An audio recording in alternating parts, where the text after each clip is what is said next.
Donc nous sommes à l'IFA 2016 et au niveau des téléviseurs, on a un peu l'impression cette année que c'est le sacre de l'OLED, puisque Philips a présenté son téléviseur OLED Ambilight Android TV, qui est le premier du marché à cumuler les deux, et surtout le premier OLED Android TV du marché.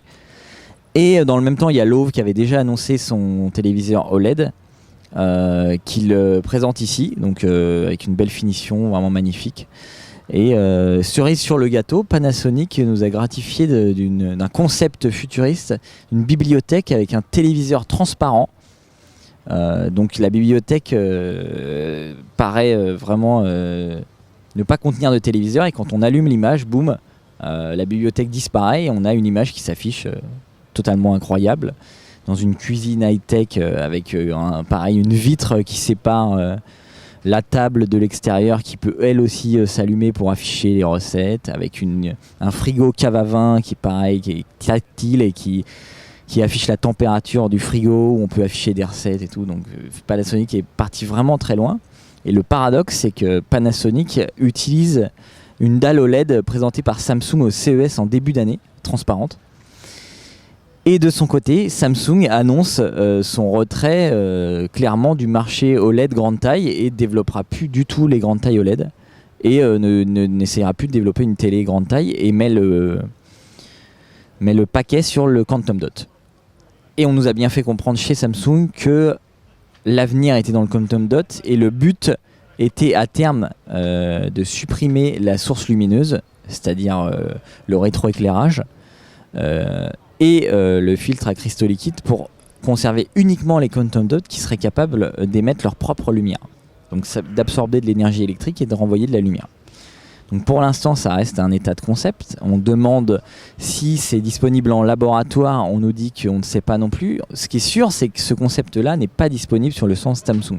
Samsung met le paquet et pense vraiment que c'est la technologie d'avenir. Et c'est la technologie qui concurrencera l'OLED à moyen terme. Parce qu'à court terme, ça semble un peu compliqué, mais à moyen terme. Et voilà. Et dans un autre temps, on sent bien que l'OLED est en train de pousser et commence à finir sur le haut de gamme un peu partout. Et vu le prix qu'a annoncé Philips pour son téléviseur OLED, on se demande comment va être la réaction d'LG. Et donc vu le prix du téléviseur Philips annoncé par Philips, qui m'ont annoncé, c'est 3 500 €, qui est équivalent au prix d'un téléviseur LG, sauf que chez Philips, on a l'Ambilight et Android TV pour ceux qui aiment, qui rivalisent très bien avec Webos. Philips se pose en concurrent direct de LG, c'est même pas plus cher, ils s'alignent sur le même prix. Donc on choisira vraiment la technologie qu'on veut, à savoir comment LG va répliquer, s'il va baisser les prix, si Philips déjà va pouvoir vendre à ce prix-là.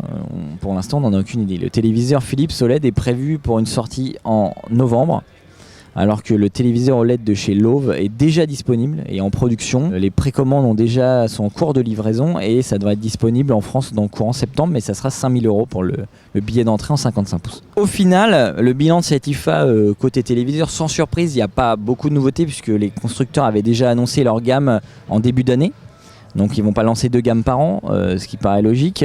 La grosse nouveauté, c'est bien évidemment l'OLED de chez Philips, qu'on avait déjà vu en début d'année discrètement derrière un voile, qui est là, sortie commerciale confirmée.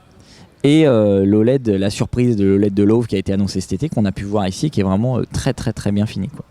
Donc c'est un peu les deux grosses nouveautés. Et il y a aussi TCL qui sort un téléviseur Quantum Dot Edge LED 65 pouces, mais qui va être vendu 4 000 €, qui va être très compliqué sur un marché où l'OLED, comme on a vraiment trusté, même si c'est du 65 pouces, ça va être très compliqué pour eux, même avec une bonne barre de son, signé un Mancando, mais vendu sous JBL en France, ça va être quand même très compliqué d'aller titiller l'OLED qui reste encore numéro 1 sur le haut de gamme. Voilà, c'est à peu près tout en télé, et après il y a Panasonic qui nous a surpris avec une belle exploitation de l'écran transparent de Samsung qu'on avait déjà vu en début d'année, mais qui était présenté sur un coin de table en mode c'est pour les boutiques de luxe pour présenter leurs produits. Et là, Panasonic nous a sorti une petite utilisation grand public du futur qui fait franchement rêver.